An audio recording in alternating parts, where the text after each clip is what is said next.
I don't know. It's bad book decisions.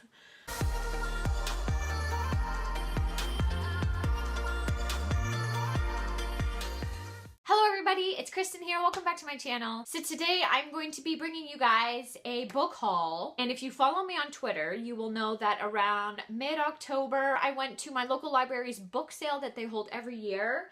And I got a whack load of books. I am going to go through all of the books with you, and I'm probably not going to give a big description of each book because there's a lot of books. Without further ado, I will show you all the books. So the first book I have to show you guys is Needful Things by Stephen King. I'm sure everyone has heard of Stephen King as an author. He writes horror and thriller and horror. This is another horror novel set in the town that he has kind of created. I've never read any Stephen King before, so if I get anything wrong, just ignore it. Jess Reads Books is one of my friends on BookTube, and she did a video about her favorite Stephen King novels, so I'll link that down below. And this was one of them, so when I saw it at the book sale, I was like, yes!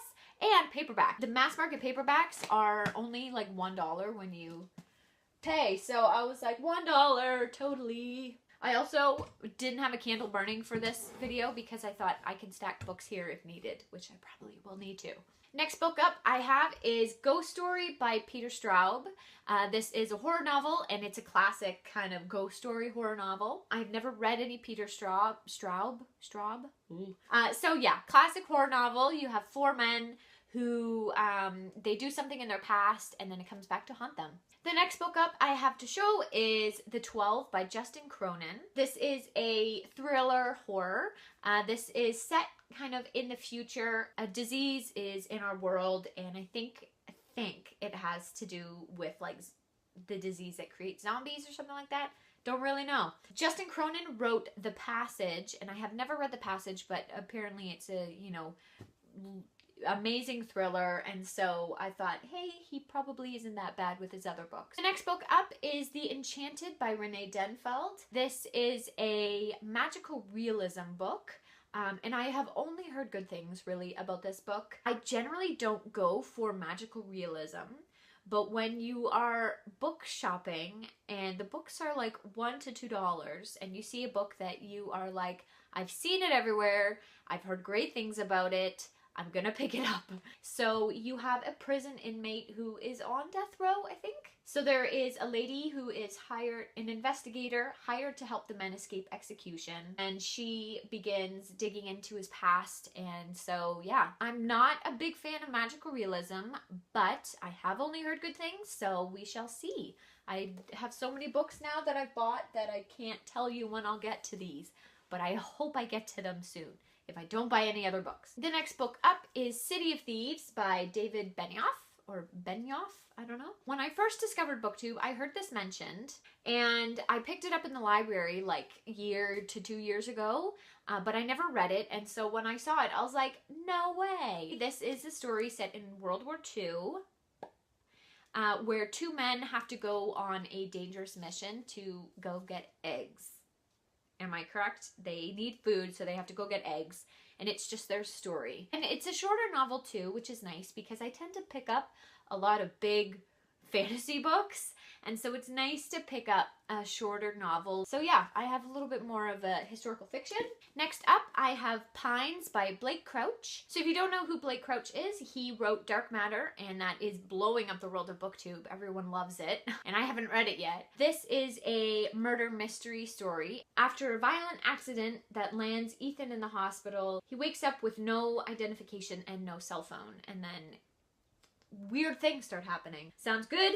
Gotta love a good murder mystery. Next up, I have Endless Night by Agatha Christie. Gotta love a good Agatha Christie murder mystery novel. And this one seems a little bit more darker. There's kind of like an ancient curse and someone gets involved and it just murder. And I'm gonna say it again, gotta love a good murder mystery. Next up, I have a fantasy book, and that is Midsummer Night by Freda Warrington. Never heard of it before. This was at the end of the book sale when a lot of the good books were gone.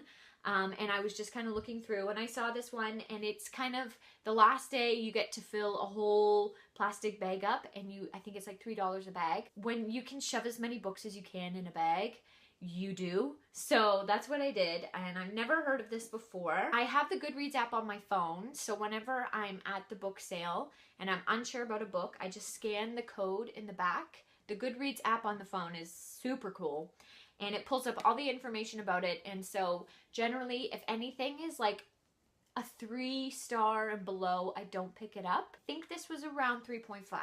So it's a part of a series, but I think they're more standalone books. So each book has its own story, but they're all set in the same world. So if you have read this book, you have heard of this book, let me know. I would really love to hear about it. Next up, I have a classic, and that is Mansfield Park by Jane Austen. I have only read Emma by Jane Austen. I read half of Pride and Prejudice a long time ago when I was younger, and I didn't understand it completely. So I want to read more from Jane Austen, and I picked up Mansfield Park. So next up, I have another classic, and that is To Kill a Mockingbird by Harper Lee. I have never read this modern classic.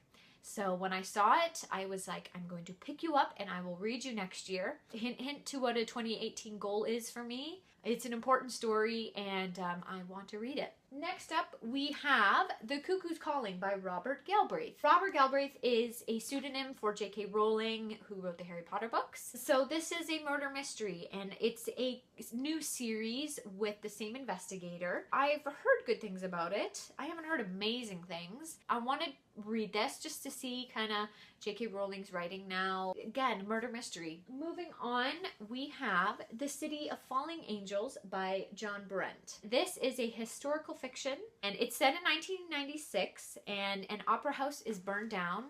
And then it's just the mystery of who did it, basically. I would say that 1996 is historical fiction. It seems like it wasn't that long ago. How many years was 1996? 22 years ago, so no, not 22, 21.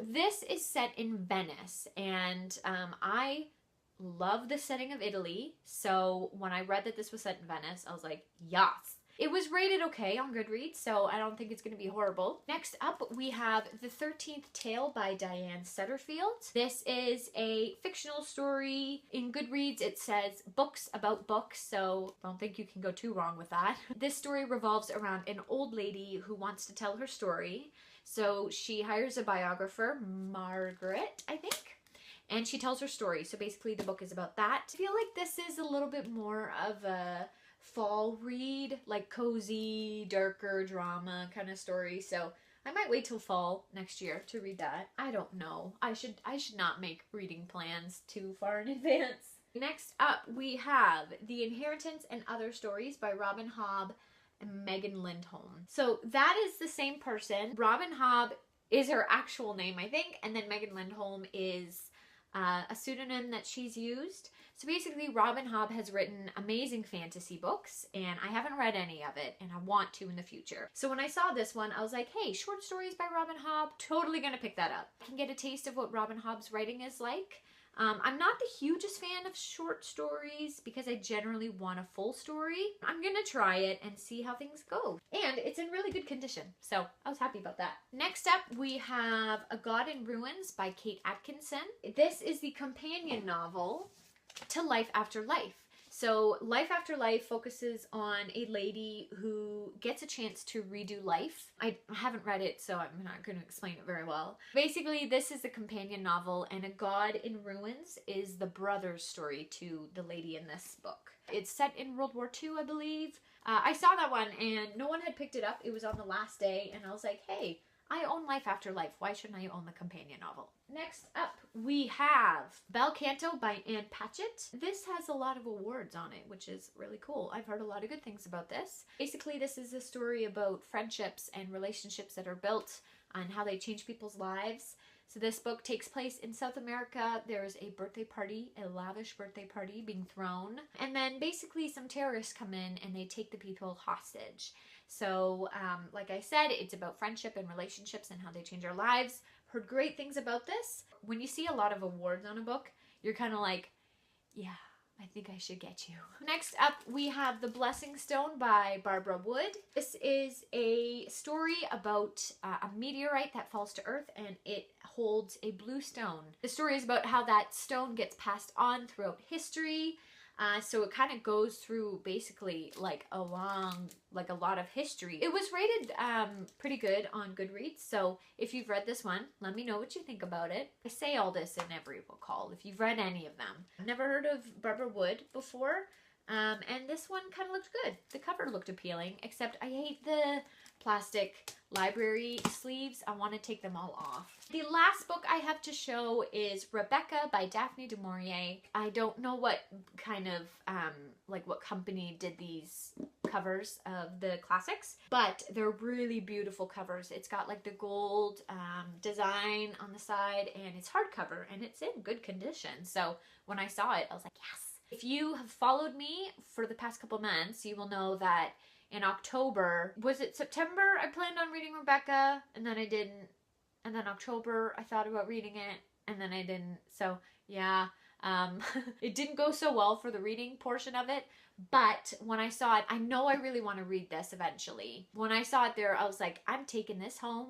I'm taking this beautiful version of Rebecca home. And so I'm super happy I have it. That is all of the books I got at the library book sale. Don't worry, I didn't spend too much money at the sale. So if you guys have read any of these books or have any comments about these books, let me know. We can have a conversation about them. So thank you guys so much for watching. I really hope you enjoyed me haul all these books. I'm super excited about them.